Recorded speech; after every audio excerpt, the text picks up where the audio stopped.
एकछिन सँगै प्रार्थना गर्नेछौँ।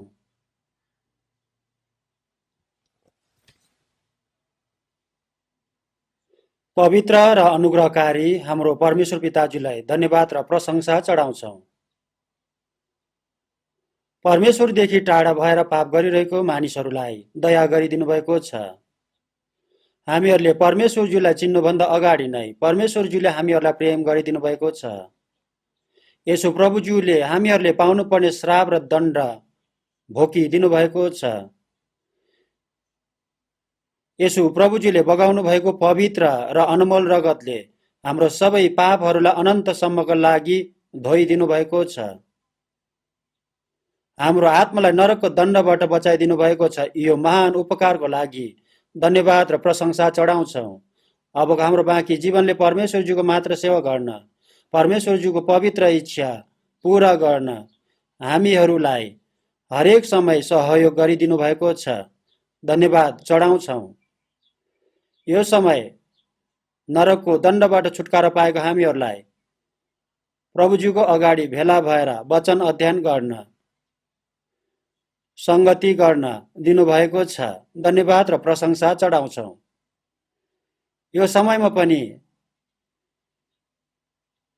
हाम्रो प्रभुज्यू हामीहरूसँगै रहिदिनुहोस्।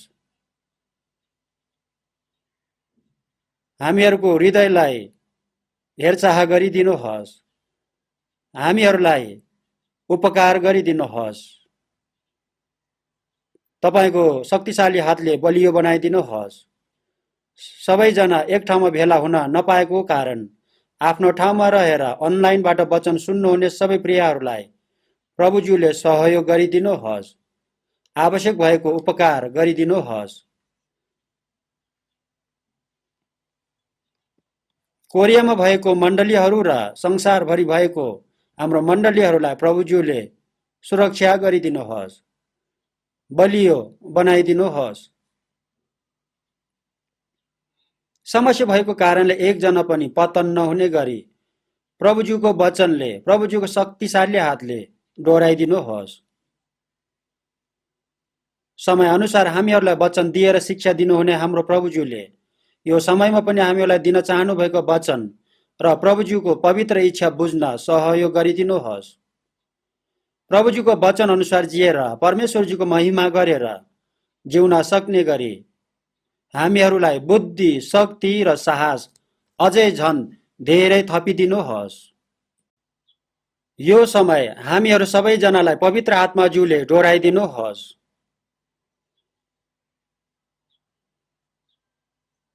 पवित्र आत्माज्यूले हामीहरूलाई अगुवाई गरिदिनुहोस्। प्रभु येशू ख्रीष्टको नाममा प्रार्थना चढाउँछौँ। आमेन। बाइबलको वचनलाई सँगै अध्ययन गर्नेछौँ। मत्तीको सुसमाचार 5को 1 देखि 10 पदसम्मको वचनलाई खोलेर पढ्नेछौँ।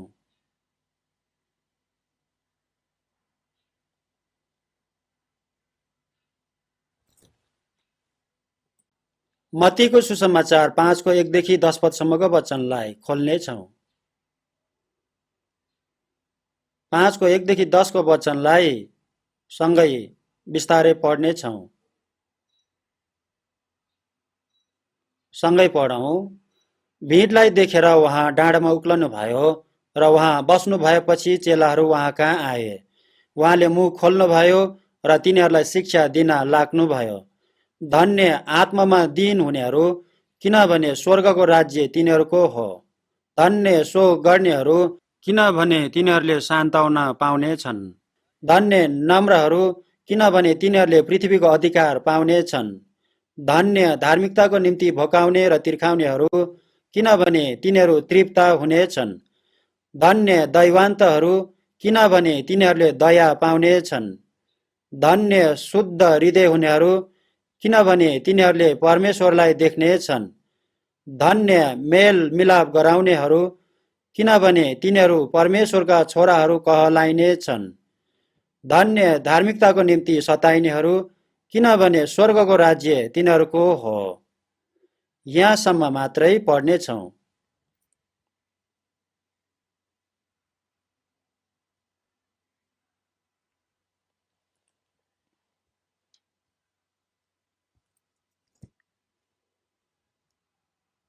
सरुवा रोग कोरोनाको कारण सबैजना एक ठाउँमा भेला भएर स्वतन्त्रसँग वचन अध्ययन गर्न, सुसमाचार प्रचार गर्न पाएको छैन। धेरै दुःख लागेको छ। विभिन्न प्रकारको यस्तो समस्याहरू भए तापनि आफ्नो ठाउँमा रहेर यो समय परमेश्वरजीको वचन अध्ययन गर्दै हुनुहुन्छ।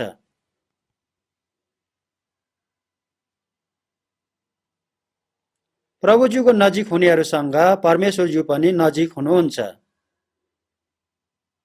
वचनको नजिक हुनेहरू नै परमेश्वरज्यूको नजिक हुनेहरू हो। वचनको चाहना गर्नेहरू परमेश्वरज्यूको उपकारको चाहना गर्नेहरू हो।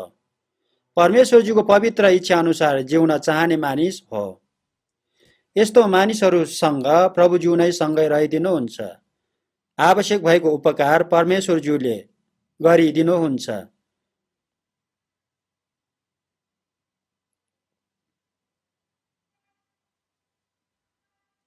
आज पनि विगत समयमा अध्ययन गरेको वचनसँगै मत्तीको सुसमाचार 5 अध्यायको वचन अनुसार धन्यको मानिस र साँचो खुसी आनन्दको कुरा अध्ययन गर्नेछौँ।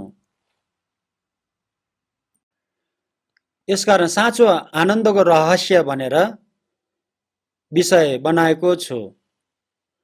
5:1 मा येशूज्यूले भिडलाई देखेर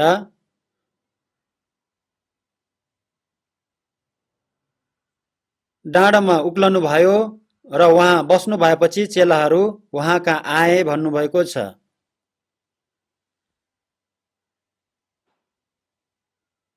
पुरानो करारको इस्राएलीहरूको लागि परमेश्वरज्यू सिनै पहाडमा अति नै डरलाग्दो दृश्यमा देखा पर्नु भएको थियो।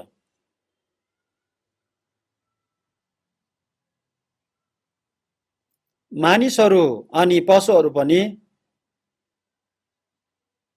त्यो पहाडको नजिक गयो भने मारिनेछ भन्नुभएको थियो। अति नै डरलाग्दो रूपमा परमेश्वरज्यू देखा पर्नु भएको थियो। पापीहरूको लागि परमेश्वरज्यू अति नै डरलाग्दो न्यायकर्ता हो। व्यवस्था दिनुभएको परमेश्वरज्यूको अगाडि व्यवस्था भङ्ग गरेको मानिसहरू अपराधी हो। अपराधीहरूलाई इन्साफ र दण्ड हुन्छ।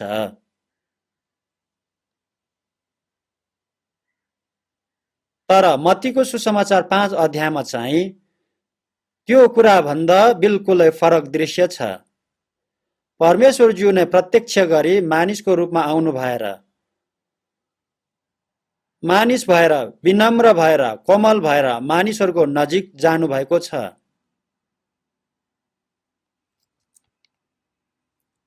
भिडलाई देखेर येशूज्यू डाँडामा उक्लनु भयो भन्नुभएको छ। यो दृश्यले अहिले पनि येशूज्यू हामीहरूको अगाडि हुनुहुन्छ भन्ने कुरा स्पष्ट हुन्छ।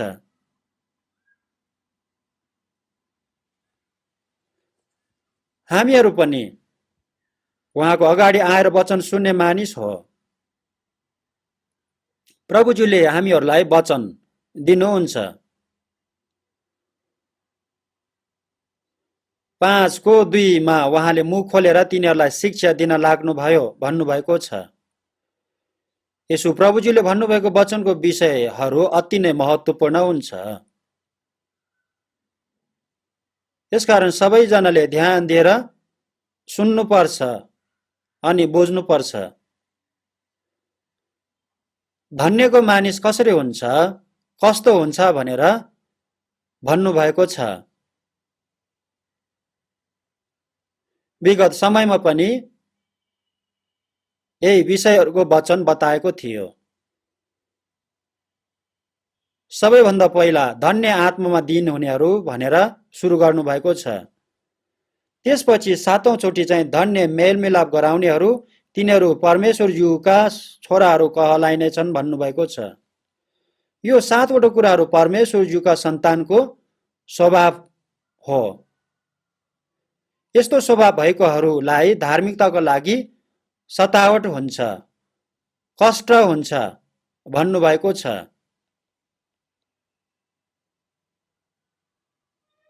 यो वचनहरूमा हामीहरूले तुरुन्तै बुझ्न गाह्रो विषयहरू पनि छन्।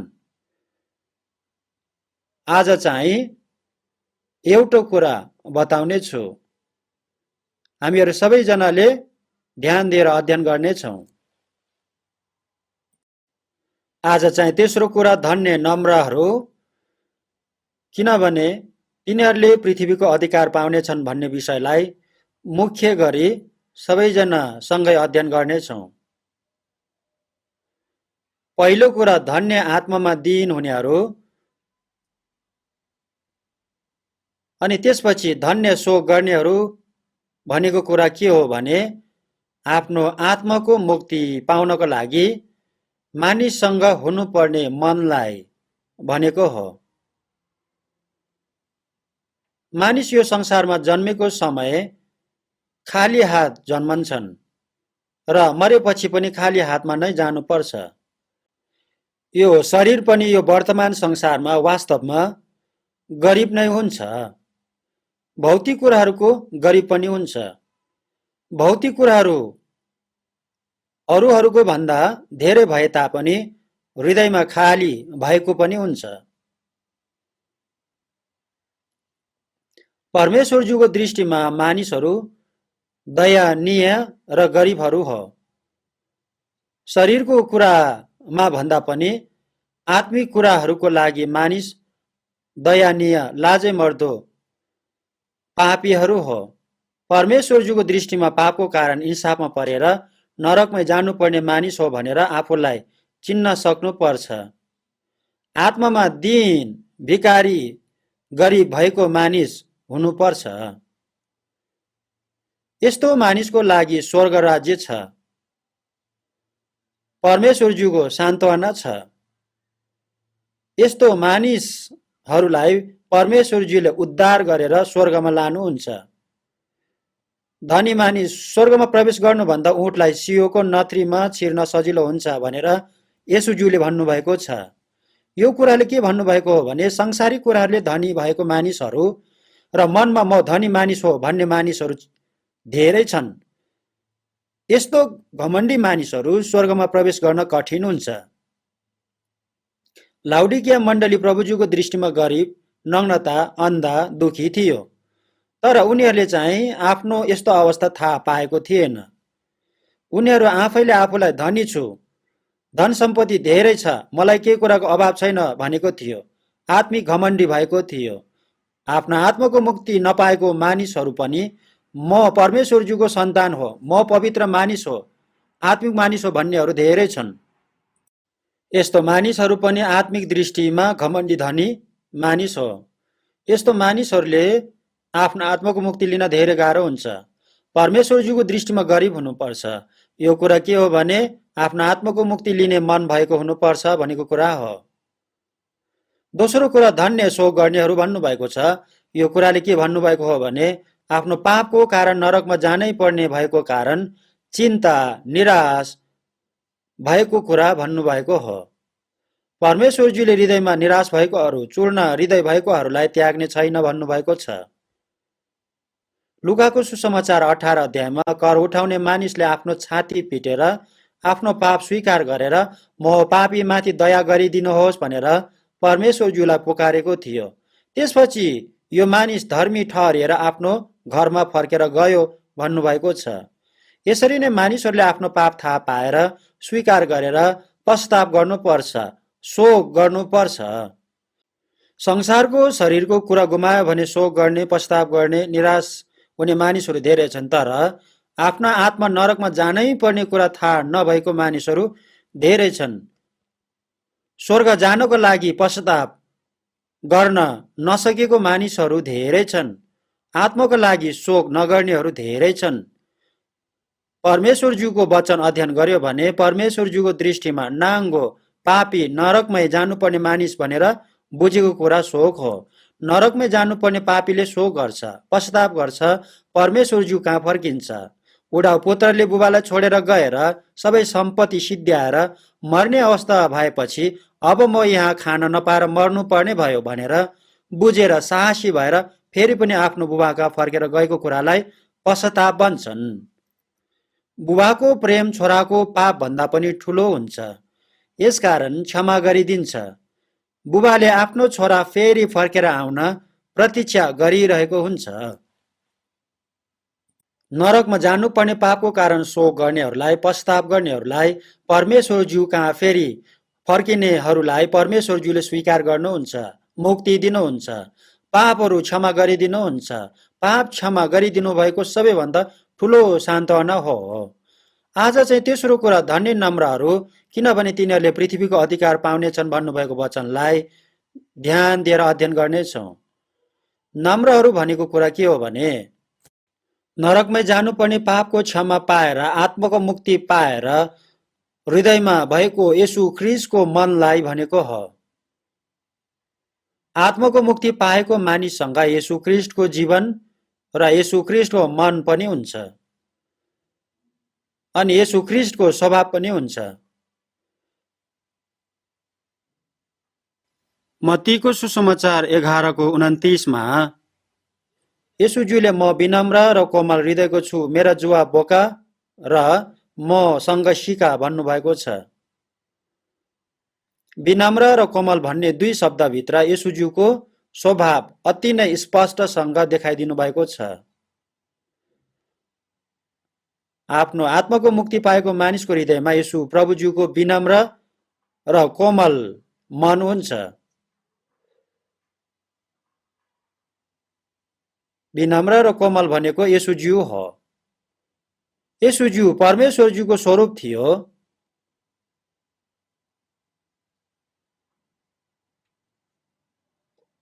परमेश्वरज्यूको बराबरी थियो। परमेश्वरज्यूसँग समानता थियो।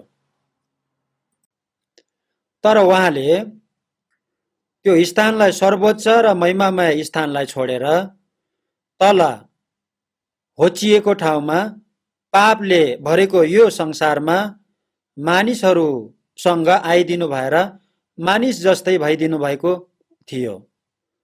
कमराको रूप धारणा गरिदिनु भएर मानिस जस्तै भइदिनु भएको थियो। मृत्युसम्म आज्ञाकारी भएर क्रुसमा मरिदिनु भएको थियो। सारा ब्रह्माण्डको एकमात्र सृष्टिकर्ता परमेश्वरज्यू मानिसको रूप धारणा गरेर यो संसारमा आइदिनु भएको छ। पापीले पाउने सबै दुःख, कष्ट, परीक्षा भोगिदिनु भएको छ।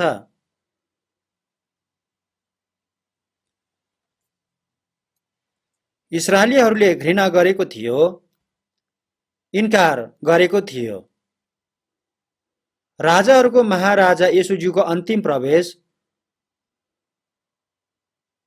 यरुशलेममा जानुहुँदा गधाको बछेटामाथि सवार भएर प्रवेश गरिदिनु भएको थियो। प्रकाशको पुस्तक 19 मा हेर्नुभयो भने येशू प्रभुज्यू यो पृथ्वीमा फेरि आउनुहुँदा राजाहरूको महाराजा भएर आउनुहुन्छ भन्नुभएको छन्। सेतो घोडामा सवार भएर आउनुहुन्छ। उहाँको पोषक र तिग्रामा राजाहरूका राजा र प्रभुहरूको प्रभु अंकित छ। स्वर्गको सेनाहरू सेता र स्वच्छ मलमलको वस्त्र पहिरेर सेतो घोडाहरूमा चढेर उहाँको पछि लागेको छ। उहाँ सर्वोच्च महिमामय राजाहरूको राजा भएर आउनुहुँदा सेतो घोडामा सवार भएर साहससँग आउनुहुन्छ भन्नुभएको छन्। येशूज्यू इस्रायल देशमा इस्राएलीहरूको दृष्टिमा सबैभन्दा प्रख्यात भएको समय चाहिँ कसैले पनि सवार नगर्ने गधाको बछेटामा परिपक्व व्यक्ति सवार गरेको देखेर अचम्म भएको थियो। बाइबलमा पहिला नै हेर तिम्रा राजा तिमी कहाँ विनम्र भई गधाको बछेटामाथि सवार भएर आउँदैछन् भन्नुभएको थियो। एउटा पनि पाप नभएको येशूज्यूलाई मृत्युदण्ड दिएको थियो। रोमी सेनाहरूले येशूज्यूको अनुहारमा थुकेको थियो, गालामा पिटेको थियो, लट्ठीले शिरमा पिटेको थियो, गाली गरेको थियो, निन्दा गरेको थियो। सबैभन्दा ठुलो पापीलाई जस्तै येशूज्यूलाई कोर्राले हिर्काएको थियो।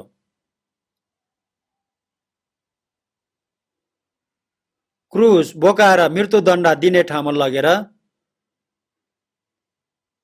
क्रुसमा टाँगेर किला ठोकेर मारेको थियो।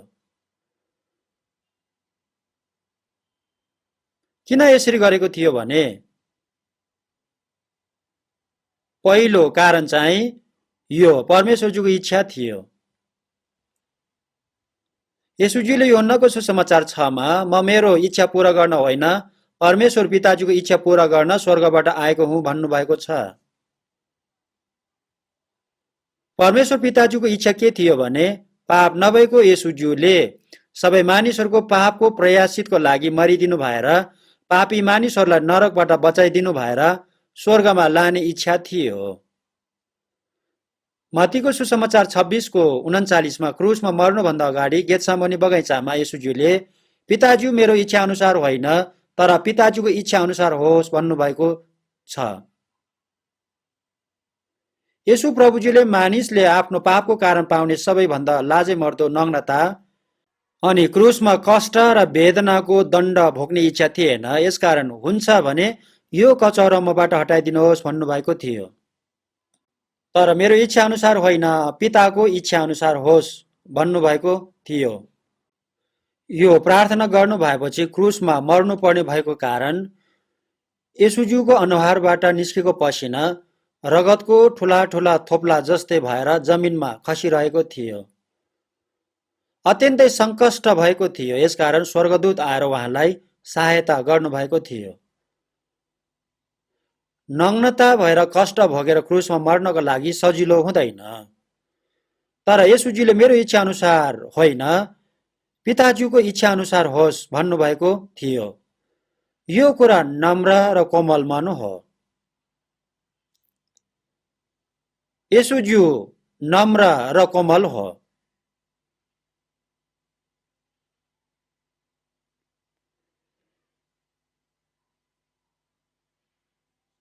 फिलिपीको पुस्तक 2 अध्यायको 5 देखि 8 पदको वचनलाई सबैजनाले खोलेर पढ्नेछौँ।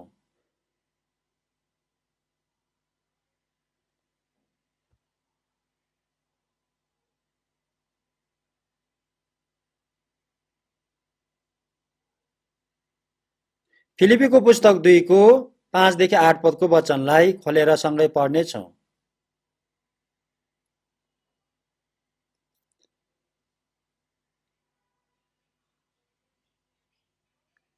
फिलिपी 2 को 5 देखि 8 को वचन सँगै पढ्नेछौँ। सँगै पढौँ। तिमीहरूमा यस्तो मन होस् जो ख्रीष्ट येशूमा पनि थियो। परमेश्वरको स्वरूपमा भएर पनि उहाँले परमेश्वरको बराबरी हुने कुरालाई एउटा पक्रिराख्ने वस्तु जस्तो ठान्नु भएन, तर आफैलाई रित्याइकन कमराको रूप धारण गरेर तथा मनुष्य भएर जन्मनु भयो। स्वरूपमा मानिस जस्तै भएर आफैलाई होच्याउनु भयो र मृत्युसम्मै अर्थात् क्रुसको मृत्युसम्मै आज्ञाकारी रहनु भयो। विनम्र भन्ने शब्दलाई शब्दकोशमा हेर्यो भने नरम, विनीत, भद्र, भलात्मी, शिष्ट भनेको छ। यस्तो अर्थहरू दिएको छ। येशूज्यूले भन्नुभएको विनम्र चाहिँ यो कुराहरू भन्दा केही फरक छ।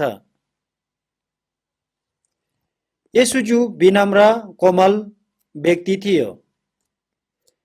विनम्र र कोमल भनेको एउटै कुरा हो। उहाँ नै विनम्र र कोमल थियो।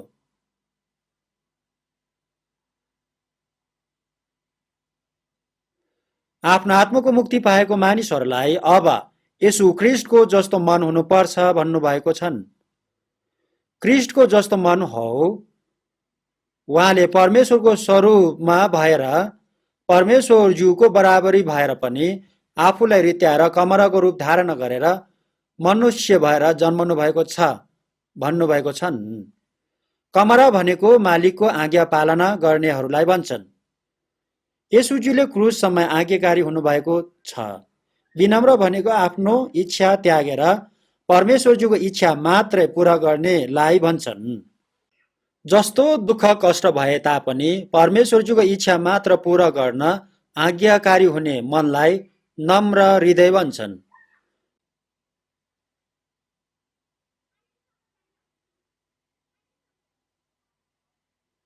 यशायाको पुस्तक 53 को 7मा मारिनलाई लगेको थुमा जस्तै ऊ डोराएर लगियो, आफ्नो ऊन कत्रनेको सामु भेडा मौन भए झैं उसले आफ्नो मुख खोलेन भन्नुभएको छ।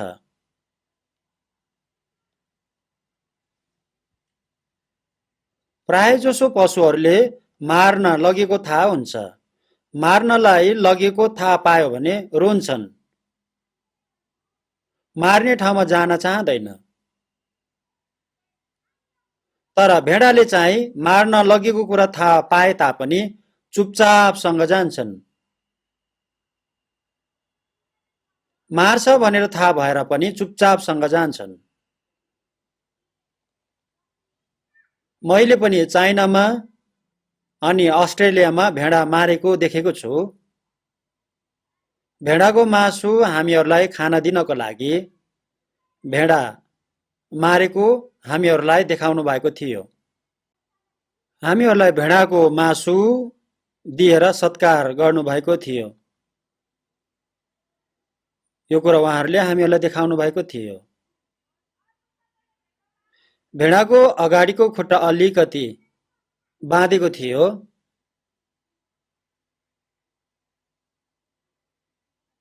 घाँटीमा छुरीले घोचेको थियो। रगत निस्केको थियो। अलिकति करायो, आँखाबाट आँसु आएको थियो। यो दृश्य येशूज्यूको जस्तै थियो। येशूज्यूको नम्र र कोमल दृश्य देखाउनका लागि परमेश्वरज्यूले भेडा बनाउनु भएको जस्तो लाग्छ।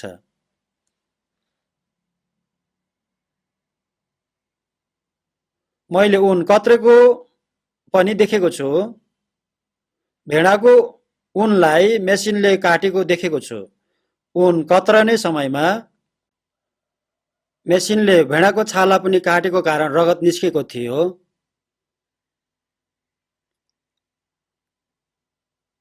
भेडा रातो भएको थियो।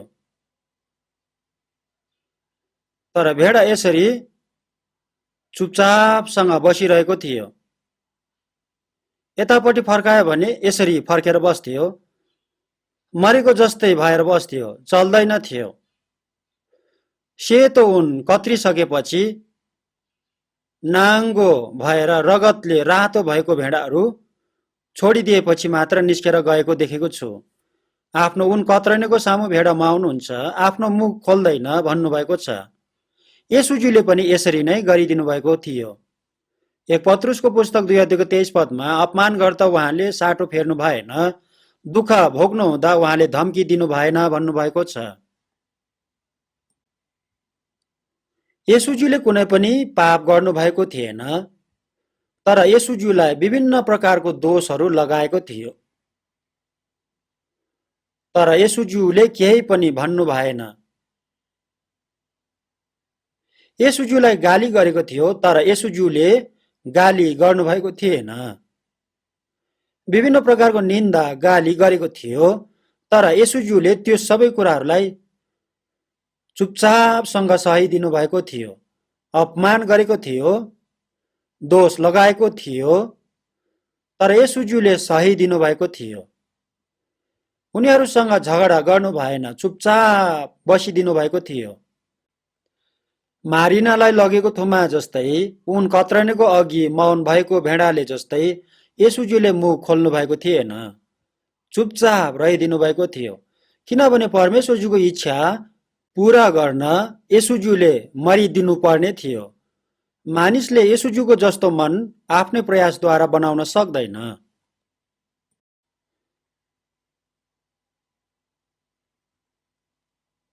हामीहरूले परमेश्वरज्यूको उपकारलाई सत्यतामा बुझेर आफ्ना आत्माको मुक्ति लियो भने येशू ख्रीष्टको जीवन र येशू ख्रीष्टको स्वभाव हाम्रो हृदयमा हुन्छ।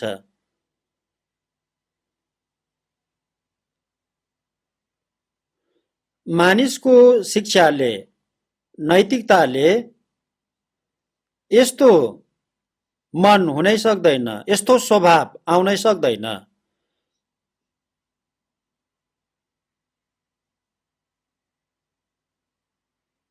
पवित्र आत्माज्यूको कामले येशू ख्रिस्टको जीवन पाएको कारणले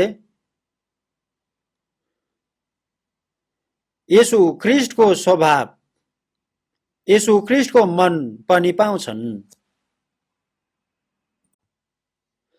मानिसको शिक्षाले, मानिसको नैतिकताले हुनै सक्दैन। यूहन्नको सुसमाचार 14:20 त्यस दिन म मेरो पितामा र तिमीहरू ममा र म तिमीहरूमा छु भनी जान्नेछौ भन्नुभएको छ। त्यो दिन भनेको हामीले आफ्नो आत्माको मुक्ति पाएको दिन हो। यसु प्रभुज्यूले हाम्रो आत्मालाई नरकको दण्डबाट बचाइदिनु भएको थाहा पाएको छ अनि यसु प्रभुज्यू म भित्र रहनु भएको पनि थाहा पाएको छ। प्रभुज्यू ममा र म प्रभुज्यूमा छ। 1 कोरिन्थीको पुस्तक 6:17 जो प्रभुसँग एक हुन्छ त्यो उहाँसँग आत्मामा एउटै हुन्छ भन्नुभएको छन्। प्रभुज्यू ममा आउनु भएको कारण मेरो आत्मा र प्रभुज्यूको आत्मा एउटै भएको छ, अब अलग गर्न सक्दैन। फलामलाई आगो भित्र हालेपछि आगो फलाम भित्र पस्यो भने आगो र फलाम एक हुन्छ। यो जस्तै प्रभुज्यू म भित्र र म प्रभुज्यू भित्र भयो भने म र प्रभुज्यू एक हुन्छ। रोमीको पुस्तक 8:9 कुनै मानिसमा ख्रिस्टका आत्मा हुनुहुन्न भने त त्यो उहाँको हुँदै होइन भन्नुभएको छ। आत्माको मुक्ति पाएको मानिसलाई क्रिस्चियन भन्छन्। क्रिस्चियन भनेको के हो भने ख्रिस्ट ऊ भित्र छ भनेको कुरा हो। येशू ख्रिस्टले मेरो आत्मालाई बचाइदिनु भएर उहाँ टाढा जानुभएको छैन, उहाँ म भित्र रहनु भएको छ। गलातीको पुस्तक 2:20 अब उपरान्त जिउने म होइन तर ख्रिस्ट ममा जिउनुहुन्छ। म ख्रिस्टसँगै क्रुसमा टाँगिएको छु। अब म भित्र ख्रिस्ट जिउनु भएको छ।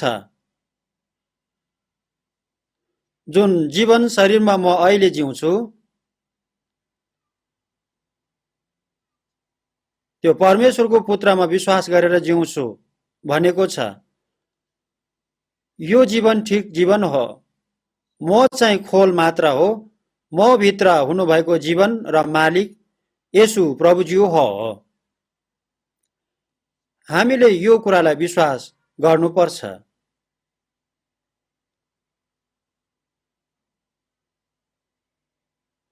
गलातीको पुस्तक 3:2 तिमीहरूले पवित्र आत्मा सुनेको वचन विश्वास गरेर पाएको छ भन्नुभएको छन्।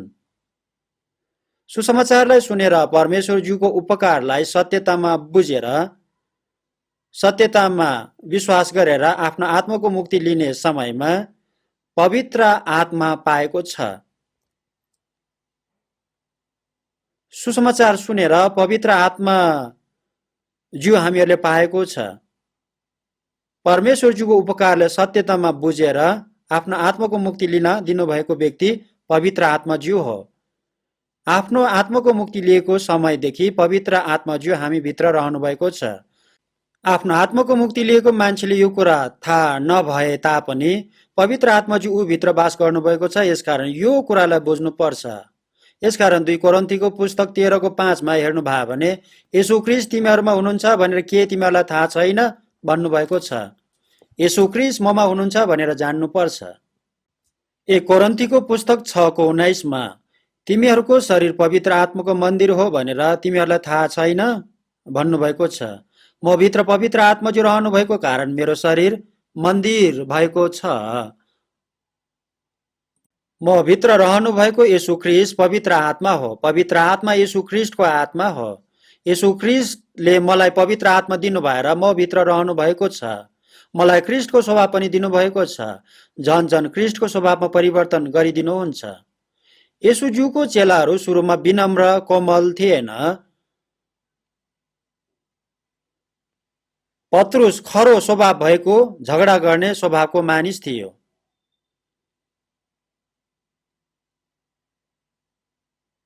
गेत्सेमनी बगैँचामा येशूज्यूलाई पक्रेको कारण पत्रुसले तरबार निकालेर पुजारीको कमरा मल्कसको कान च्वाट्टै काटिदिएको थियो। पत्रुस यस्तो स्वभावको मानिस थियो।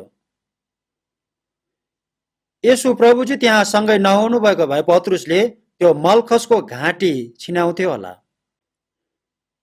तर यसुज्यूले पत्रुसलाई तरबार म्यानमा हाल्न लगाएर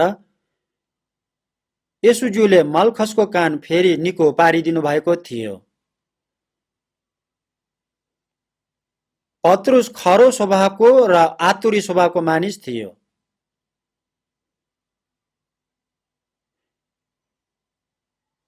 यसुज्यूको सबैभन्दा धेरै प्रेम पाएको यूहन्ना पनि रिसाहा मानिस थियो। यसुज्यूले सुसमाचार प्रचार गर्न पठाउनु हुँदा यसुज्यूको नाउँमा भूत निकालेको मानिसले उनीहरूलाई नपछ्याएको कारण मार्ने विचार गरेको थियो। हाम्रो कुरा नमान्ने मान्छेलाई मारिदिउँ भनेको थियो। यूहन्ना पनि खरो स्वभावको रिसाहा मानिस थियो। यसकारण यसुज्यूले यूहन्नालाई गर्जनको छोरा भनेर अर्को पनि नाम दिनुभएको थियो। गर्जन भनेको हुरी बतास चट्याङ हो। यो गर्जन धेरै डरलाग्दो हुन्छ। यूहन्नाको स्वभाव यस्तो थियो, तर आत्माको मुक्ति पाएपछि परिवर्तन भएको थियो। पावल प्रेरित पनि यसुज्यूलाई विश्वास गर्ने मानिसहरूलाई समातेर मार्ने हत्यारा थियो।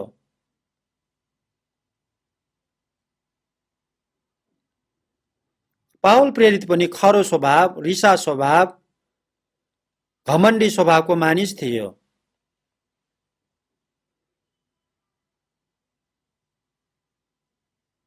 दमस्कसमा यसु ख्रिस्टलाई विश्वास गर्ने मानिसहरूलाई पक्रन गएको समयमा बाटोमा परिवर्तन भएको मानिस पावल हो।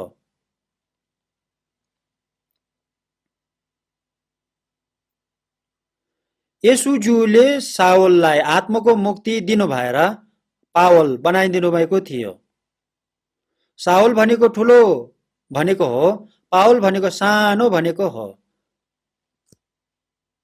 आफ्नो आत्माको मुक्ति पाएपछि यसु प्रभुज्यू जस्तै विनम्र र कोमल हृदय भएको मानिस भएको थियो।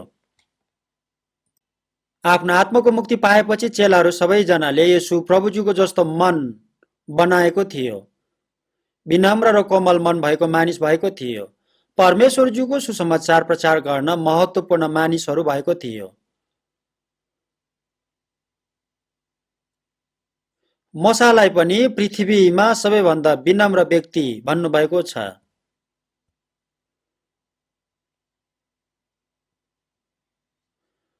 मोसा पनि सुरुमा विनम्र व्यक्ति थिएन, रिसाहा मानिस थियो।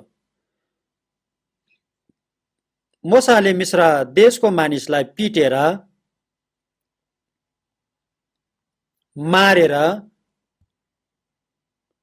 बालुवामा गाडेको थियो। आफ्नो शक्तिले इस्राएलीहरूलाई मिश्रीहरूबाट सुरक्षा गर्न प्रयास गर्ने मानिस थियो। घमण्डी मानिस थियो। आफ्नो शक्ति देखाउन चाहने मानिस थियो। परमेश्वरज्यूले मोसालाई मिश्र देशबाट भागेर मिदानको उजाड स्थानमा जान दिनुभयो। त्यहाँ 40 वर्ष बिताएर आफ्नो शक्तिले केही पनि गर्न सक्दैन भनेर बुझ्न दिनुभयो। परमेश्वरज्यूले प्रयोग गर्नको लागि मोसालाई अति नै विनम्र व्यक्ति बनाउनु भएको थियो। सुरुदेखि नै विनम्र व्यक्ति मोसा थिएन। सुरुदेखि नै यसुज्यूको चेलाहरू कोही पनि विनम्र थिएन। आफ्नो आत्माको मुक्ति पाएको समयमा, नयाँ गरेर फेरि जन्मेको समयमा यसु ख्रिस्टको जीवन, पवित्र आत्मा र विनम्र मन पनि पाएको छ। गलातीको पुस्तक 5को 22-23 हेर्नुभयो भने नम्रता पवित्र आत्माको फल हो भन्नुभएको छ।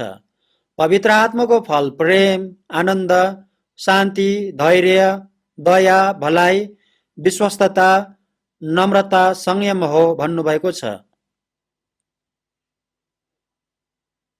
पवित्र आत्माको फल नयाँ गरेर फेरि नजन्मेको मानिससँग हुँदैन। नयाँ गरी फेरि नजन्मेको मानिससँग साँचो नम्रता हुँदैन।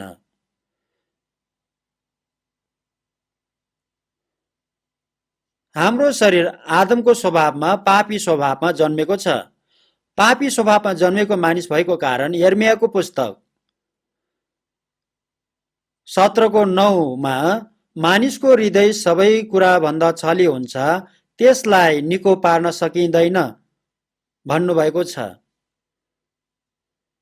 यो संसारमा सबै कुराहरू भन्दा फोहोर अशुद्ध कुरा आदमको सन्तान भएर जन्मेको सबै मानिसहरूको हृदय हो। आदमको माध्यमबाट पाएको स्वभाव पनि सबै मानिसहरूले पाएको छ। यसकारण झगडा, ईर्ष्या, क्रोध, डाह, दुश्मनी, व्यभिचार, हत्या, चोरी यो सबै कुराहरू पाप स्वभावबाट आएको हो।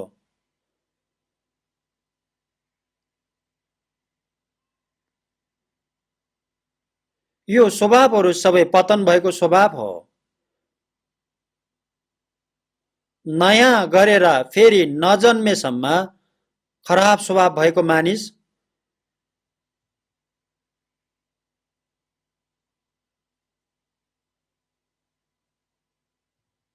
यसु ख्रीष्ट जस्तै विनम्र स्वभावको कोमल मानिस हुनै सक्दैन। यसु ख्रीष्ट जस्तै हुन सक्दैन। पापीहरूसँग यस्तो विनम्र स्वभाव, कोमल स्वभाव हुनै सक्दैन। नयाँ गरेर फेरि जन्मेको मानिसलाई मात्र यसु ख्रीष्टको विनम्र स्वभाव, कोमल स्वभाव दिनुभएको छ। 2 पत्रुसको पुस्तक 1:4 हेर्नुभयो भने ईश्वरीय स्वभावमा सहभागी भएको छ भन्नुभएको छन्। संसारको कुइच्छाबाट, भ्रष्टताबाट उम्केको छ। विगत समयमा कुइच्छामा, भ्रष्टतामा थियो, तर अब यस्तो कुराहरूबाट उम्केर ईश्वरीय स्वभावमा, परमेश्वरज्यूको स्वभावमा सहभागी भएको छ। परमेश्वरज्यूले अनन्त जीवन, पवित्र आत्मा, परमेश्वरज्यूको स्वभाव हामीहरूलाई दिनुभएको छ। आफ्नो आत्माको मुक्ति लिएको मानिसभित्र यसु ख्रीष्ट हुनुहुन्छ। यसु ख्रीष्ट बोलीले मात्र विनम्र कोमल व्यक्ति हुनुभएको होइन।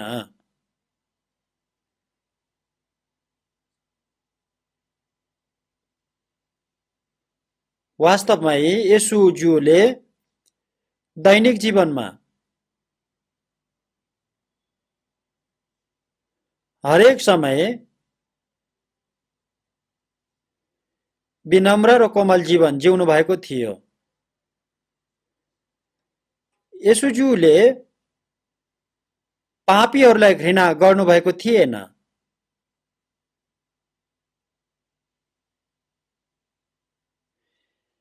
म धर्मी मानिस हुँ भन्ने मानिसहरूलाई भन्दा पनि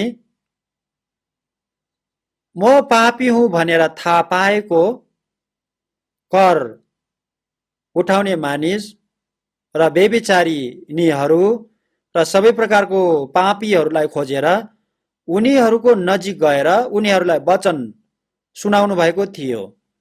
उनीहरूसँगै खाना खानु भएको थियो। उनीहरूलाई दया गरिदिनु भएको थियो। उनीहरूलाई नरकको दण्डबाट बचाउने काम गरिदिनु भएको छ।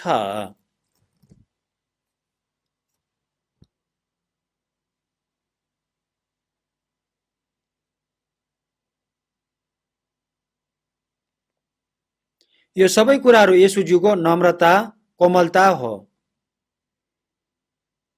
यस्तो नम्रता, यस्तो स्वभाव हामीमा पनि पूरा हुनुपर्छ।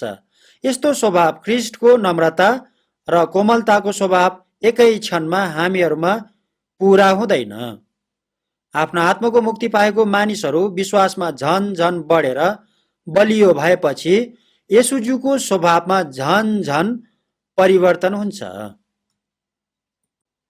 मानिस संसारमा जन्मेपछि शरीरमा झन झन बढ्छन् अनि शिक्षा पाउँछन्। त्यसपछि झन झन मानिसको स्वभावमा परिवर्तन हुँदै बढ्छन्। शिक्षा सिक्ने कारण मानिस मानिस जस्तै हुनको लागि हो।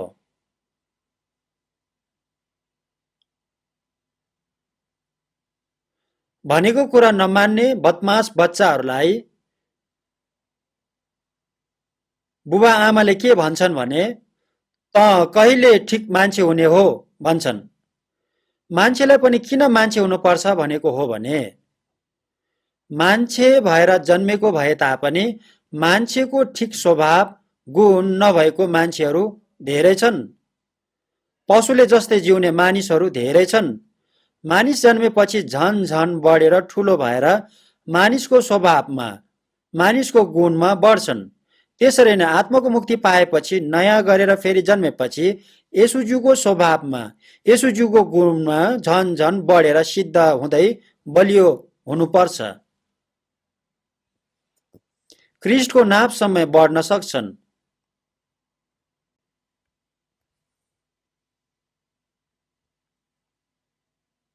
एक यूहन्नको पुस्तक 2:6 हेर्नुभयो भने, येशू ख्रिस्टमा रहन्छु भन्ने व्यक्तिले आफू पनि उहाँको चाल अनुसार चल्नुपर्छ भन्नुभएको छ।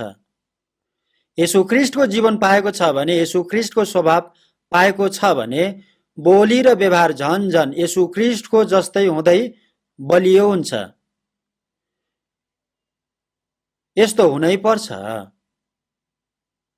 येशू ख्रिस्टमा रहन्छु भन्ने मानिसको चालचलन येशू ख्रिस्टको जस्तै हुनुपर्छ। झन झन येशू ख्रिस्टको स्वभावमा परिवर्तन हुँदै बढ्यो भने त्यो मानिसको दैनिक जीवनको चालचलन पनि झन झन येशू ख्रिस्टको जस्तै हुन्छ। झन झन परिवर्तन हुँदै बलियो भएर बढ्छन्। आत्माको मुक्ति पाएको मानिसको मन र सबै चालचलन येशू ख्रिस्टले प्रयोग गर्न सक्ने गरी अर्पण गर्नुपर्छ। मेरो मालिक म होइन, म भित्र रहनु भएको प्रभु येशू ख्रिस्ट हो। एक पत्रुसको पुस्तक 3:15 हेर्नुभयो भने, ख्रिस्टलाई प्रभु मानेर तिम्रो हृदयमा उहाँको श्रद्धा गर भन्नुभएको छन्। येशू ख्रिस्ट मेरो हृदयमा मालिक हुनुभयो भने म झन झन पवित्र हुन्छ। यसकारण येशू ख्रिस्टलाई हृदयमा प्रभु बनाएर म झन झन पवित्र हुनुपर्छ। येशू ख्रिस्टले मेरो हृदयलाई प्रयोग गर्न दिनुपर्छ। आत्माको मुक्ति पाएको मानिसले आफ्नो हृदयलाई प्रभुजीले प्रयोग गर्न दिएन भने ऊ येशू ख्रिस्टको स्वभावमा परिवर्तन हुन सक्दैन। कलसीको पुस्तक 3:15 हेर्नुभयो भने, ख्रिस्टको शान्तिले तिमीहरूको हृदयमा राज्य गरोस् भन्नुभएको छ। येशू ख्रिस्टको मन भएको मानिसको हृदयमा शान्ति हुन्छ। तिमीहरूमा येशू ख्रिस्टको मन होस् भन्नुभएको छ। म कोमल र विनम्र छु, मेरो जुवा बोका र मसँग सिका, तिमीहरूको मनले विश्राम पाउने छौ भनेर येशूज्यूले भन्नुभएको छ। नम्र र कोमल येशू ख्रिस्टको जुवा बोकेर येशू ख्रिस्टसँग सिक्नुपर्छ। येशू ख्रिस्टको कोमल र विनम्र मन भएको मानिसलाई हृदयमा साँचो विश्राम हुन्छ, साँचो आराम हुन्छ, साँचो शान्ति हुन्छ। अटेरी मानिस, रिसा मानिस, आफ्नै अभिलाषामा बलियो भएको मानिसको हृदयमा परमेश्वरज्यूको शान्ति हुँदैन। यो मान्छेले शान्ति पाउँदैन। यस्तो मानिसको हृदयमा हरेक समय रिस, डाहा, घृणा, क्रोध हुन्छ। यसकारण उसको हृदयमा शान्ति हुँदैन। यस्तो मानिसलाई अलिकति चलायो भने चितुवाले जस्तै उफ्रेर झम्टिन्छन्।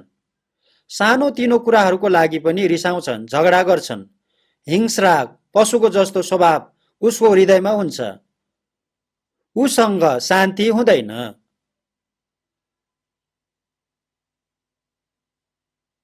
येशूज्यूको मनले मेरो मनलाई नियन्त्रण गरेको हुनुपर्छ। येशू ख्रिस्टको कोमलता र विनम्रताको स्वभाव मेरो हृदयमा हुनुपर्छ। यस्तो मानिसको मनले साँचो शान्ति, साँचो विश्राम पाउँछन्। यसकारण तिम्रो मनले विश्राम पाउनेछ भन्नुभएको छ। विनम्र हृदय भनेको आफूलाई मन नपरे तापनि तर परमेश्वरज्यूको आज्ञा सबै पालना गर्ने मन हो। येशूज्यूले पिताज्यू मेरो इच्छा अनुसार होइन तर पिताज्यूको इच्छा अनुसार होस् भन्नुभएको छ। हामीहरूले बाइबल अध्ययन गरेर यो कुरा परमेश्वरज्यूको पवित्र इच्छा हो भनेर निश्चित भयो भने आज्ञाकारी हुनुपर्छ। वाद विवाद गर्नु हुँदैन, विरोध गर्नु हुँदैन, गनगन गर्नु हुँदैन, बहाना बनाउनु हुँदैन। परमेश्वरज्यूको आज्ञा पालन गर्ने मन विनम्र मन हो। मलाई यस्तो भयो, म यस्तो मान्छे हो भनेर गनगन गर्नु हुँदैन, विरोध गर्नु हुँदैन, यस्तो उस्तो भनेर बहाना गर्ने, गनगन गर्ने, विरोध गर्ने मानिस हुनु हुँदैन। मालिकले भनेको कुरा दासले सबै पालना गर्नुपर्छ। दासले मालिकलाई विरोध गर्नु हुँदैन। दासले आफ्नो योजना बनाउनु हुँदैन। येशू ख्रीष्टको चेलाहरूले हरेक समय म दास हुँ भनेर सो इच्छाले भनेको थियो, ध्यान दिनुभएको थियो। चुपचापसँग काम गर्नुभएको थियो। मैले प्रभु येशू ख्रीष्टको आज्ञा पालना गर्नै पर्छ भनेर बुझेको थियो। एक कोरिन्थीको पुस्तक 13:4-7 हेर्नुभयो भने प्रेम सहनशील हुन्छ, दयालु हुन्छ, डाहा गर्दैन, शेखी हुँदैन, हट्टी हुँदैन, ढिठ हुँदैन, जिद्दी गर्दैन, झर्को मान्दैन, खराब गर्दैन, ठिक कुरामा रमाउँछ, सबै कुराको विश्वास गर्छ, सबै कुरा सहन्छ, सबै कुरामा आशा राखेर स्थिर रहन्छ भन्नुभएको छन्। यो कुराहरू येशू ख्रीष्टको स्वभाव हो। यो कुराहरू कोमलता र विनम्रता हो। प्रेम सहनशील हुन्छ, विरोध नगरिकन, गनगन नगरिकन चुपचापसँग सहन्छन्।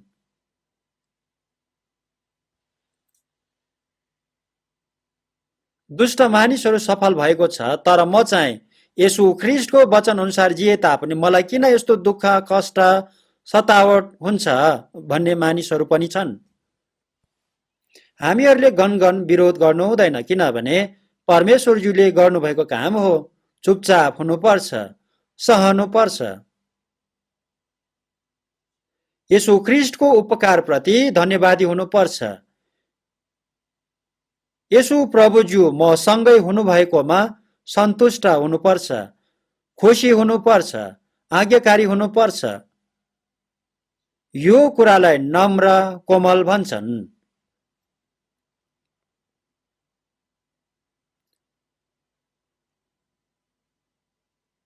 यस्तो व्यक्तिहरूले पृथ्वीको अधिकार पाउँछ।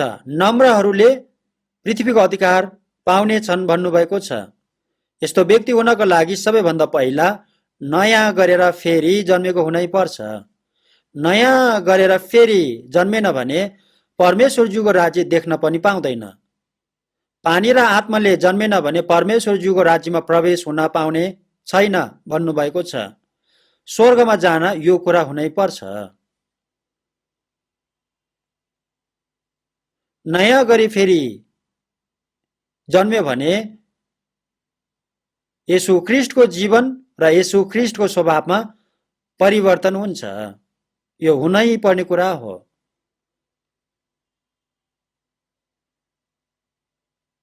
आत्माको मुक्ति पायो, येशू ख्रीष्टको जीवन पायो, येशू प्रभुज्यू म भित्र हुनुहुन्छ भन्ने मानिसले म कोमल मन भएको मान्छे हुनै सक्दैन भनेर भन्दैन। तिमीहरूको मन पनि येशू ख्रीष्टको जस्तो मन हो भन्नुभएको छ।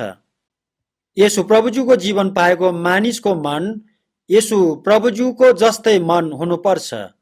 येशू प्रभुज्यूको कोमल र विनम्र मन हुनै पर्छ। यस्तो स्वभाव स्वर्गमा प्रवेश गर्ने मानिसको आत्मिक स्वभाव हो। यो संसार नम्र कोमल हुन सक्दैन।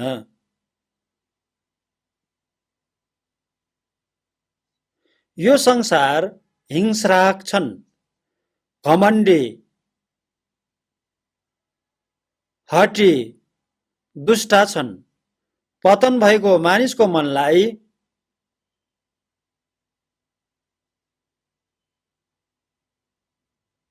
शैतानले मानिसलाई जन्मेको समयदेखि नै विद्रोही, हठी, घमण्डी बनाइरहन्छन्। सानो बालककालदेखि नै झगडा गर्न, हत्या गर्न सिकाउँछन्। अलिकति ठुलो हुने बित्तिकै आँखाको रमाइलो कुराहरू, रगत बग्ने गरी झगडा गर्ने कुराहरू गर्न लगाउँछन्। यस्तो काम शैतानले घरिघरि निरन्तर गराइरहन्छन्।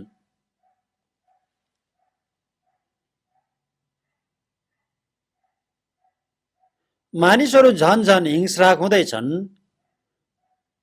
झन झन खराब हुँदैछन्।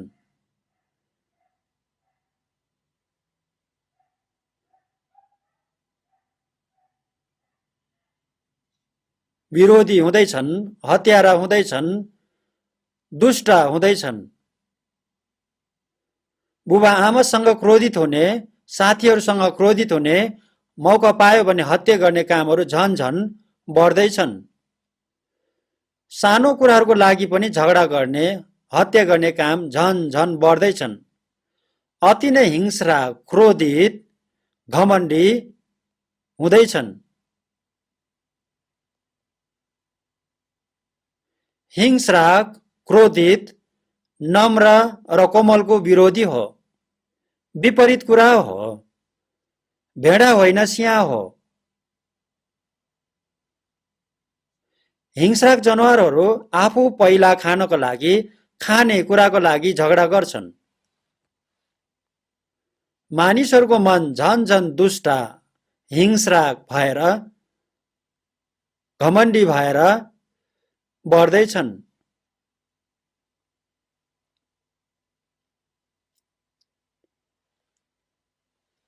क्षमा गर्ने मन हटेर जाँदैछन्।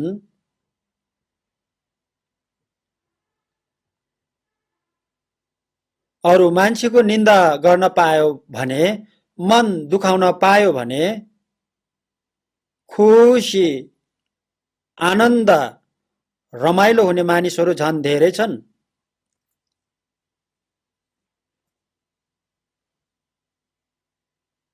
एफिसीको पुस्तक 4 2 र 3 मा हेर्नुभयो भने सारा दिनता, नम्रता र धैर्यसँग एउटाले अर्कोलाई प्रेममा सहनुपर्छ भन्नुभएको छ। दिनता, नम्रता, धैर्यसँग प्रेममा सहनुपर्छ। नसहने मानिसहरू धेरै छन्। अलिकति उसलाई मन परेन भने सहन नसक्ने मानिसहरू धेरै छन्। अलिकति उसलाई मन नपर्ने कुरा गर्ने बित्तिकै तिमीले मलाई चिनेका छौ, मसँग तिमीले न्यु खोजेको हो भनेर झगडा गर्नेहरू धेरै छन्। सानो मौका पाउने बित्तिकै झगडा गर्न चाहने मानिसहरू धेरै छन्। कोमल, विनम्र, सहनशीलताको हुनुपर्छ। यसु प्रभुज्यू पनि मानिस जस्तो हिंस्रक हुनुभएको भए मानिसहरू एकजना पनि स्वर्ग जान पाउने थिएन। सबैजना नरकमै जानुपर्ने थियो। यसु प्रभुज्यूले 1000 वर्षलाई एक दिन झैं पापीहरूको लागि धैर्य गर्नुभएको छ। हामीहरूले पापहरू धेरै गरिसकेको छ, तर परमेश्वरज्यूले सबै पाप एकैचोटि सधैँको लागि क्षमा गरिदिनु भएर नरकको दण्डबाट बचाइदिनु भएको छ। तीतसको पुस्तक 3:2 मा हेर्नुभयो भने कसैको बदनाम नगर, झगडालु नहो, तर कोमल र नम्र हौ भन्नुभएको छ। झै झगडा गर्नु हुँदैन। सधैँ क्षमा गर्ने मानिस हुनुपर्छ। क्षमा गर्न नसक्नु दुःखको कुरा हो। हितोपदेशको पुस्तकमा अरूलाई क्षमा गर्यो भने आफूले महिमा पाउँछ भन्नुभएको छ। म त्यसलाई क्षमा गर्नै सक्दिन,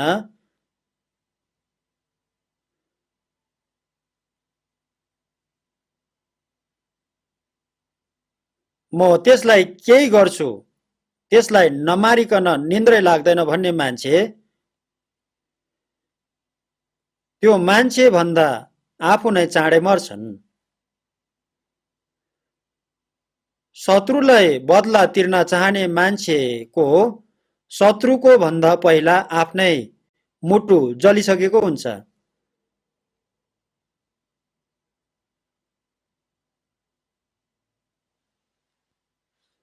क्षमा गर्ने मन परमेश्वरजीको मन हो।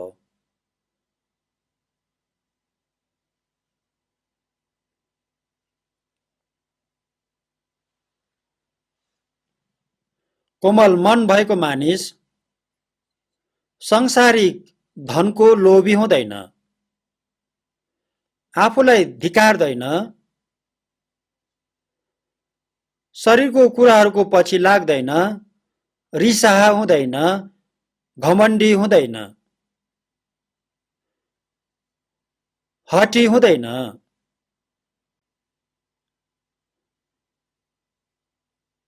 गनगन गर्दैन, विरोध गर्दैन।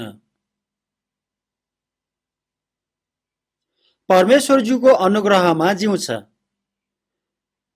परमेश्वरज्यूको उपकार प्रति धन्यवादी हुन्छ। म आज्ञाकारी भएको अनुसार परमेश्वरज्यूले दिनुभएको आशिष पाएर जिउँछ। परमेश्वरज्यू मसँग हुनुभएको कुरामा खुसी हुन्छ, सन्तुष्ट हुन्छ, धन्यवादी हुन्छ। सांसारिक मानिसहरूको विचारभन्दा फरक हुन्छ।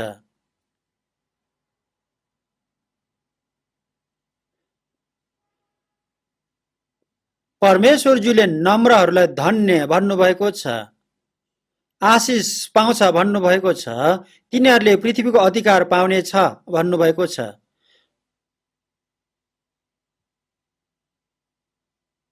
नम्रहरूलाई परमेश्वरज्यूले दिनुहुने अधिकार अनन्तको अधिकार हो।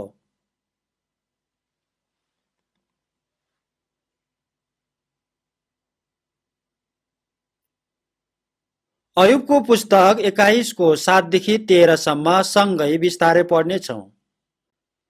अयुबको पुस्तक 21 लाई सबैजनाले खोल्नुहोस्।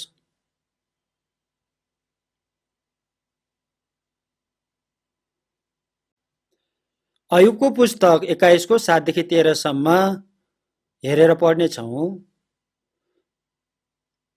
अयुब 21 को 7 देखि 13 सम्म सबैजनाले ध्यान दिनेछौँ। सँगै पढौँ। दुष्टहरू किन चिरञ्जीवी हुन्छन्? वृद्ध अवस्था र शक्तिमा किन बढ्दै रहन्छन्?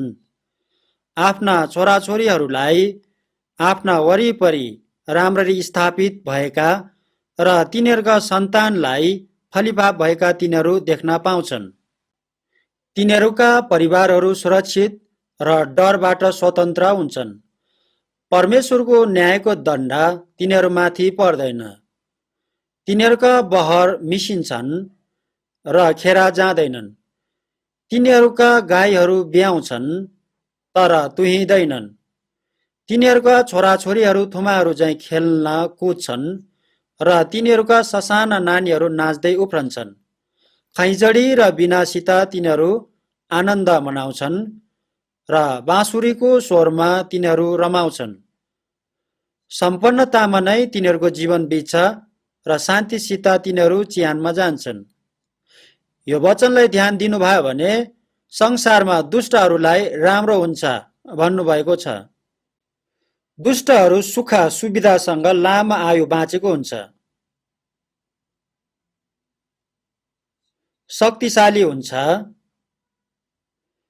दुष्टहरूले यो संसारमा अधिकार गर्छन्। दुष्टहरूको छोराछोरीहरू धेरै हुन्छन्, राम्ररी स्थापित भएको हुन्छ, फलिभाव हुन्छ, स्वतन्त्र हुन्छ, तिनीहरूलाई डर हुँदैन, परमेश्वरजीको दण्ड तिनीहरूलाई पर्दैन। बहर मिसिन्छ र खेर जाँदैन, तिनीहरूका गाईहरू ब्याउँछन्, तुहिँदैनन्। तिनीहरू सबै कुरामा सफल हुन्छन्, तिनीहरूको छोराछोरीहरू थुमाहरू झैँ खेल्छन्, कुद्छन्, नाच्छन्, उफ्रिन्छन्। सबै कुराहरूमा सफल भएको कारण आनन्द मनाउँछन्, बिना र बाँसुरी बजाएर गीत गाउँछन्, नाच्छन्, उफ्रिन्छन्, रमाउँछन्। तिनीहरू धेरै रमाउँछन्, तिनीहरू सम्पन्नतामा जीवन बिताउँछन्, तर शान्तिसित चिहानमा नरकमा जान्छन्। तिनीहरू सांसारिक कुराहरूमा आनन्दसँग जीवन जिएर नरकमा जान्छन्। भोजको दिनमा मासु खुवाउनको लागि सुँगुरलाई राम्रोसँग पालेको हुन्छ। दुष्टहरूलाई परमेश्वरज्यूले उसको मन परी जिउन छोडिदिनु भएको छ। उनीहरूको लागि आनन्द यो संसारमा एकछिन मात्रै हो।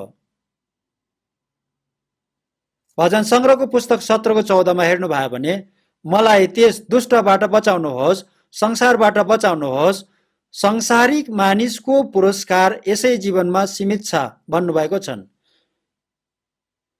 यो संसारमै तिनीहरूले पाउने पुरस्कार सबै पाएको हुन्छ। लुकाको सुसमाचार 16मा हेर्नुभयो भने अब्राहमले नरकमा कष्ट भोगिरहेको धनी मानिसलाई के भन्नुभएको छ भने तैँले त्यो संसारमा आफ्नो जीवनकालमा असल असल कुराहरू भोग गरिसक्यो भन्नुभएको छ। अहिले यहाँ त कष्टमा छस्। लाजरसले त्यो संसारमा दुःख भोग्यो तर अब यहाँ आराममा छ भन्नुभएको छन्। दुष्ट मानिसहरूलाई परमेश्वरज्यूले यो संसारमा परमेश्वरज्यूको उपकार अनुग्रह नबुझुन्जेल छोडिदिनु भएको छ। उपदेशको पुस्तक 8को 11को वचनमा कुनै अपराधको दण्ड तुरन्तै भएन भने मानिसहरूका हृदयले दुष्ट काम गर्नलाई योजनाहरू बनाउँछन् भन्नुभएको छ। दुष्टहरूले अपराध गरेर दण्ड तुरन्तै नपाएको कारण तिनीहरू पाप गर्न झन बलियो हुन्छ।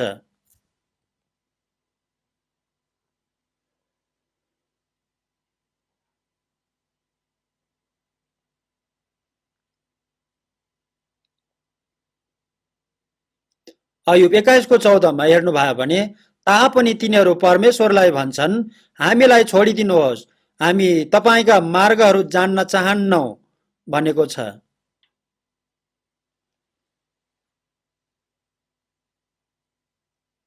परमेश्वर हामीलाई छोडिदेऊ, परमेश्वरको वचन अनुसार हामी जिउन चाहँदैनौ भन्ने मानिसहरू धेरै छन्।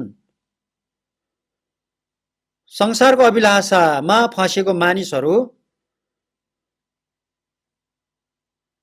घमण्डी भएको मानिसहरू परमेश्वरज्यूदेखि अलग भएर नरकमा खस्ने मानिसहरू हो। संसारको धन सम्पत्ति मान सम्मान पाएको मानिसहरू प्राय जसो परमेश्वरज्यूसँग सम्बन्ध नभएको मानिसहरू मात्रै छन्। भजन संग्रहको पुस्तक 73 अध्यायको 2 देखि 12 को वचनलाई खोजेर सँगै पढ्नेछौँ।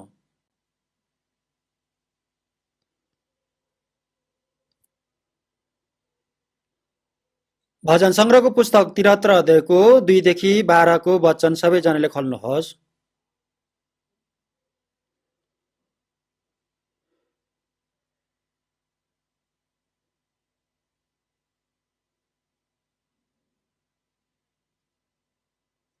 तिरत्तरको 2 देखि 12 सम्म विस्तारै सँगै पढ्नेछौँ।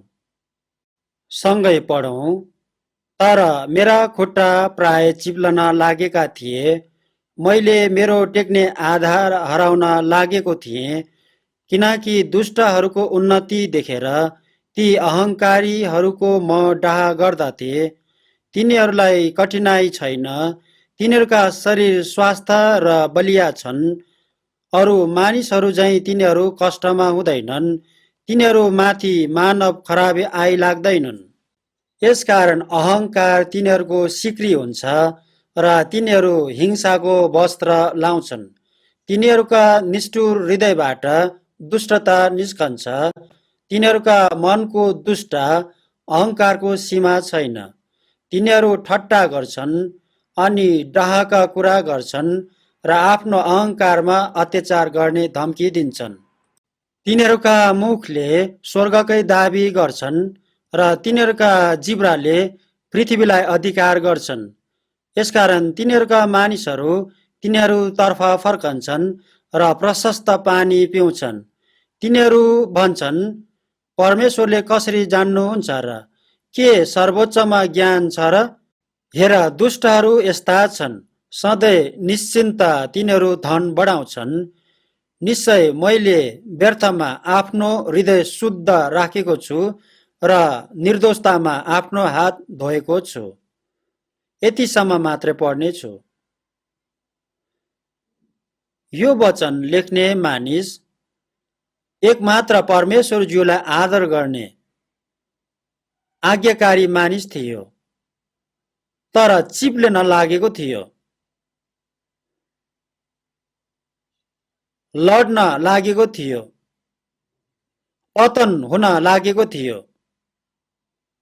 किनभने यो संसारमा एकमात्र परमेश्वरज्यूलाई विश्वास नगर्ने मानिसको जीवन सफल भएको जस्तो देखेको थियो। दुष्टहरूको उन्नति देखेर, अहङ्कारीहरूको उन्नति देखेर डाहा भएको थियो। यो संसारमा दुष्टहरूलाई कठिनाई छैन, मृत्युको कष्ट हुँदैन, स्वास्थ्य र बलियो हुन्छ, मानव खराबी हुँदैन, सबै कुराहरूमा सफल हुन्छ। तर परमेश्वरज्यूलाई विश्वास गरेको मानिसहरूलाई चाहिँ सबै दुःख, कष्ट, सतावट हुन्छ। एकमात्र परमेश्वरज्यूलाई नचिनेको दुष्ट मानिसहरू यो संसारमा आफ्नो मन परिचिएर सबै कुराहरूमा सफल भएको हुन्छ। उनीहरू संसारिक कुराहरूमा झन झन धनी भएको हुन्छ।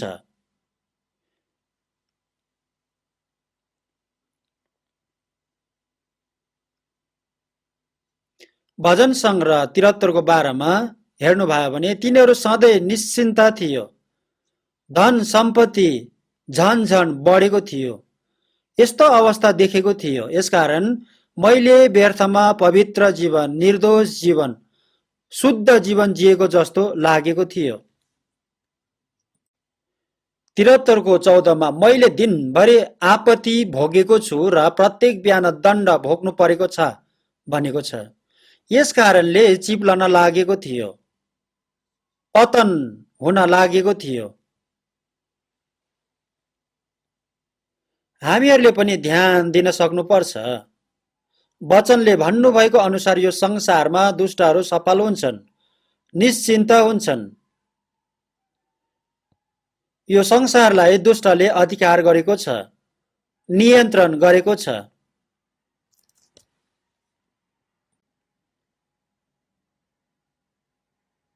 परमेश्वरजीको वचन अनुसार जिउने मानिसलाई यो संसारमा समस्याहरू छन्, सतावट, कष्ट, दुःख हुन्छ। यस्तो कुराहरूको कारण चिप्लन खोज्छन्। हामीहरू पनि यस्तो हुनु हुँदैन, यस्तो हुन सक्छन्। यसकारणले ध्यान दिनुपर्छ। तर 73 को 17 मा हेर्नुभयो भने जब म परमेश्वरको पवित्र स्थानमा पसेँ तब मात्र मैले तिनीहरूको अन्तिम अवस्था बुझे भनेको छ। जब म परमेश्वरको पवित्र स्थानमा पसेँ भनेको कुरा के हो भने परमेश्वरज्यूलाई प्रार्थना गरेपछि, परमेश्वरज्यूको नजिक भएपछि, परमेश्वरज्यूको वचन सत्यतामा बुझेपछि मैले तिनीहरूको अवस्था बुझे भनेको हो। तिनीहरू नरकको दण्डमा जानै पर्छ।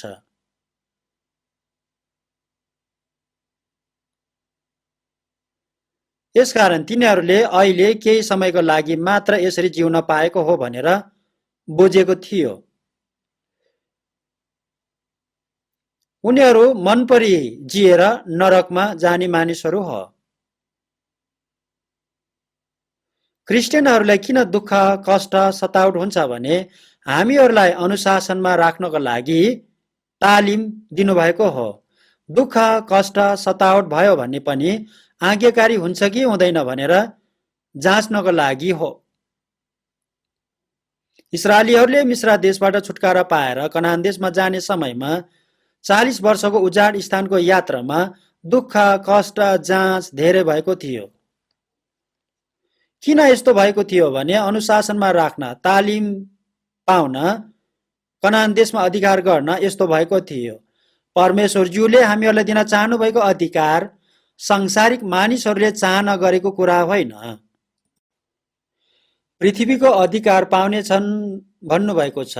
यो पृथ्वी श्राप पाएको पृथ्वी होइन।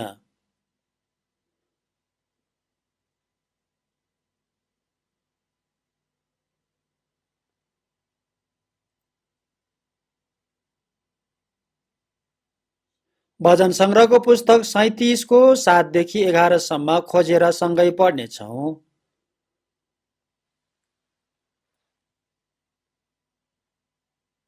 भजन संग्रहको पुस्तक 37 को 7 देखि 11 सम्म खोजेर पढ्नेछौँ।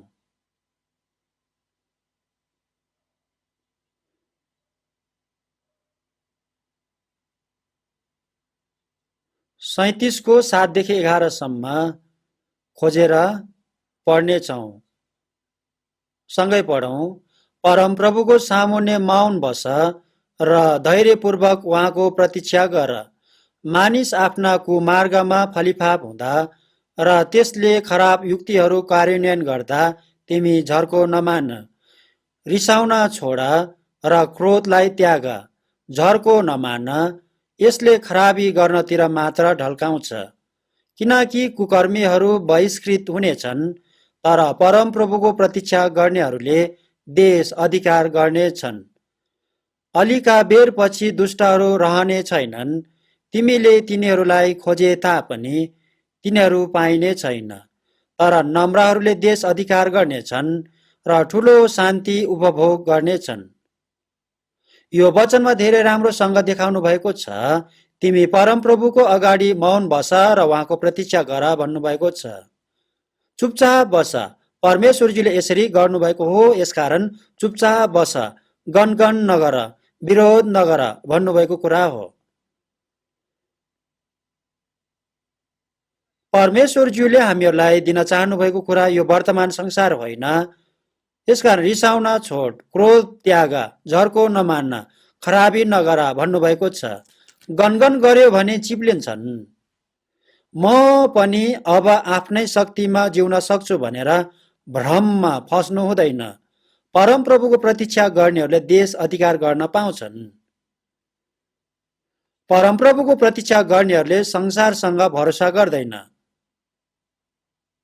दाउदले परमप्रभु, म तपाईको प्रतीक्षा गर्छु, मेरो आशा तपाईमा नै छ भन्नुभएको छ। दाउदले यसरी जिउनु भएको थियो।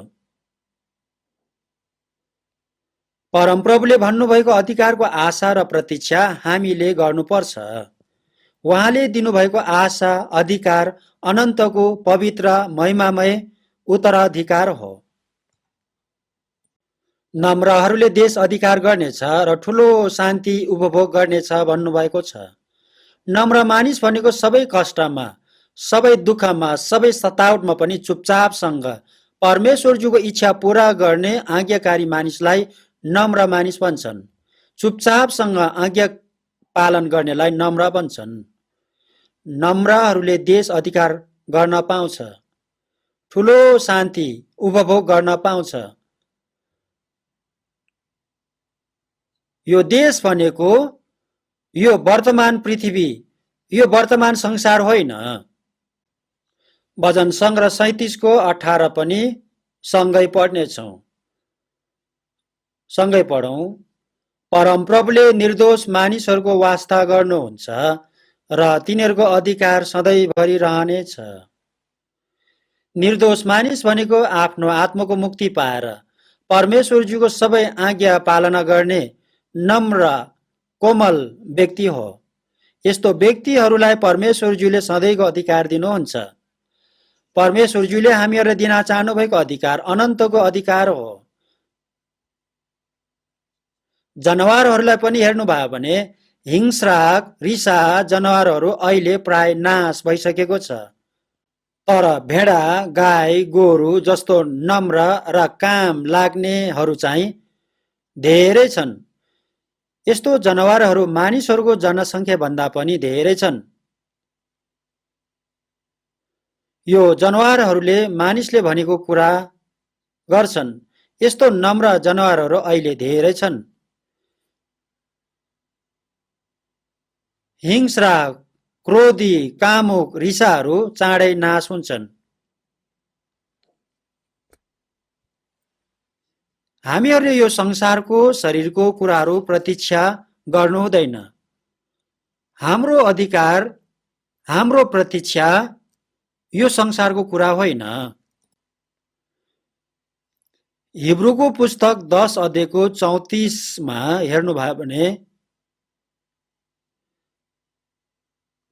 कैदीहरूलाई तिमीहरूले दया देखायौ, आफ्नो सम्पत्ति लुटिँदा पनि हर्ष साथ सयौ, किनकि तिमीहरू जान्दा थियौ कि तिमीहरूको आफ्नै अझ उत्तम र सदा रहने सम्पत्ति छ भन्नुभएको छ। क्रिस्चियनहरूले कैदीहरूलाई दया देखाउँछन्, सान्त्वना दिन्छन्, सतावट भए तापनि सहन्छन्, आफ्नो सम्पत्ति लुटिँदा पनि सहन्छन्। दुष्टहरूले क्रिस्चियनहरूको सम्पत्ति लुट्ने हत्या गर्ने काम पनि गर्छन्, तर लुटिँदा पनि साहस साथ सहन्छ, किनभने हाम्रो अझ झन उत्तम र सदा रहने सम्पत्ति छ। मार्टिन लुथरले पनि के भनेको छ भने परिवार र सम्पत्ति मान सम्मान अधिकार लुट्ने शत्रुहरू छन्, तर मलाई केही समस्या छैन भन्नुभएको छ। शत्रुहरूले परिवार सम्पत्ति अधिकार मान जीवन लुटेर लान्छन्, तर हामीहरूलाई केही पनि समस्या हुँदैन, किनभने मेरो प्रभुज्यूसँग सबै कुराहरू छन्। यस्तो विश्वास भएको मानिस यो संसारमा पनि नम्र हुन सक्छन्, सहन सक्छन्। परमेश्वरज्यूले दिन चाहनु भएको अधिकार सांसारिक मानिसहरूले खोजेको जस्तो कुरा होइन। नम्रहरूले पाउने अधिकार अनन्तको अधिकार हो। यस्तो अधिकार आँसु दुःख कष्ट बिरामी निराश नभएको 1000 वर्षको नयाँ आकाश र नयाँ पृथ्वीको अनि अनन्तको स्वर्गको अधिकार हो। प्रकाशको पुस्तक 20को 6मा हेर्नुभयो भने येशू प्रभुज्यू यो संसारमा दोस्रो चोटि आउनु भएर अधिकार गर्नुहुन्छ। अदनको बगैँचा भन्दा पनि झनै राम्रो सुन्दर बनाउनुहुन्छ। आफ्नो आत्माको मुक्ति लिएको सन्तहरू सँगै त्यहाँ हुन्छ। 1000 वर्षसम्म परमेश्वरज्यू र ख्रिस्टका पुजारी भएर उहाँसँगै राज्य गर्छ, महिमाको उपभोग गर्न पाउँछ। प्रकाशको पुस्तक 21को 1देखि 4मा हेर्नुभयो भने नयाँ आकाश र नयाँ पृथ्वी भन्नुभएको छ। परमेश्वरज्यू नै सँगै रहनुहुन्छ। त्यहाँ आँसु छैन, बिरामी छैन, चोर डाकु छैन, शोक पीडा मृत्यु छैन। परमेश्वरज्यू येशूज्यू जस्तै अनन्तको संसार परमेश्वरज्यूले हामीहरूलाई दिन चाहनु भएको छ।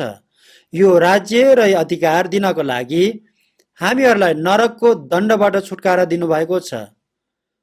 यो क्षणिक संसारमा खान बस्न जिउनको लागि हामीहरूलाई आत्माको मुक्ति दिनुभएको होइन। यस्तो कुराको लागि येशू प्रभुज्यू मरिदिनु भएको होइन। हामीहरूलाई दिन चाहनु भएको अनन्तको अधिकारको प्रतीक्षा हामीहरूले गर्नुपर्छ।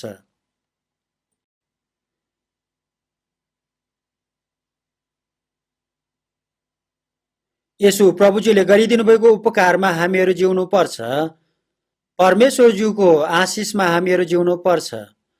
परमेश्वरज्यू नै मसँगै बास गर्नुहुन्छ। परमेश्वरज्यूले काम गर्नुहुने ठाउँमा म रहनुपर्छ। प्रभुज्यू हुनुभएको ठाउँमा म पनि रहनुपर्छ। यो कुरा यो पृथ्वीमा हाम्रो अधिकार हो। मण्डलीमा हामी हुनुपर्छ। यस्तो मानिसहरूले 1000 वर्षको नयाँ आकाश र नयाँ पृथ्वी अनि त्यसपछि अनन्तको स्वर्गमा गएर अधिकार पाउँछ।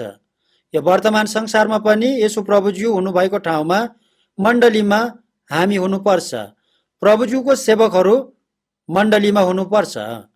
प्रभुज्यूको वचन पालना गर्ने, प्रभुज्यूको सेवा गर्ने ठाउँमा प्रभुज्यू पनि त्यहाँ सँगै रहनुहुन्छ। प्रभुज्यूले काम गर्नुहुने ठाउँमा म पनि सँगै रहनुपर्छ। यसरी जियो भने प्रभुज्यू अनन्त समय रहनुहुने ठाउँमा म पनि प्रभुज्यूसँगै सधैँ रहन पाउँछन्। यसकारण हामीहरूको नम्र मन बनाउनु पर्छ, आज्ञाकारी भएर जिउनु पर्छ, अनन्तको अधिकारको प्रतीक्षा गरेर जिउनु पर्छ।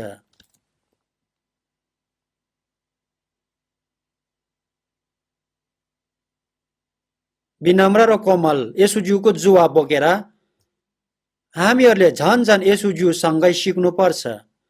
मेरो जुवा बोका र मसँग सिका भन्नुभएको छ। प्रत्येक दिन येशू प्रभुज्यूसँग सिक्नुपर्छ। स्वभाव झन झन येशू प्रभुज्यूको जस्तै हुनुपर्छ। हाम्रो चाहना यो संसार र शरीरको हुनु हुँदैन। हाम्रो चाहना येशू प्रभुज्यूको जस्तै हुनुपर्छ। येशू प्रभुज्यूको जस्तै मेरो पनि चाहना हुन सधैँ प्रार्थना गर्नुपर्छ। अर्को कुराहरूको चाहना गर्नु हुँदैन।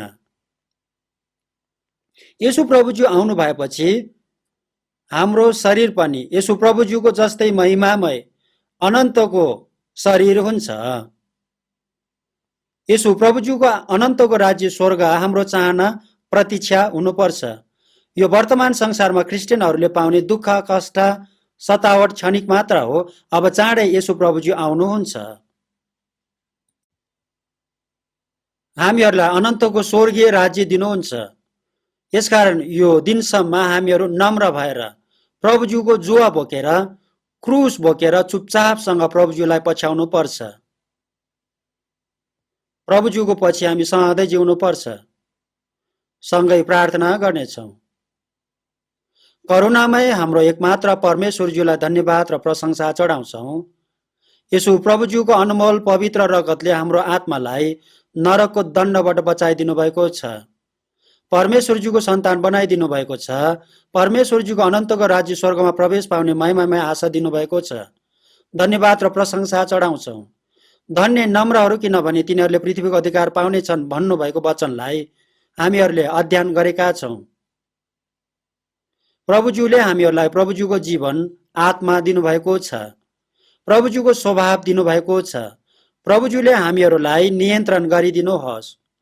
नम्र र कोमल भएर जिउन हामीहरूलाई सहयोग गरिदिनुहोस्। हाम्रो दैनिक जीवनमा प्रभुज्यूको नम्रता र कोमलता प्रकट हुन सहयोग गरिदिनुहोस्। यो दुष्ट संसार नष्ट भएपछि प्रभुज्यूले दिनुहुने अनन्तको अधिकारको आशा र प्रतीक्षा गरेर जिउन हामीहरूलाई सहयोग गरिदिनुहोस्। प्रभुज्यूको जुवा बोकेर चुपचापसँग जिउन सक्न हामीहरूलाई डोराइदिनुहोस्। हाम्रो प्रभु येशू ख्रीष्टको नाममा प्रार्थना चढाउँछौँ। आमेन।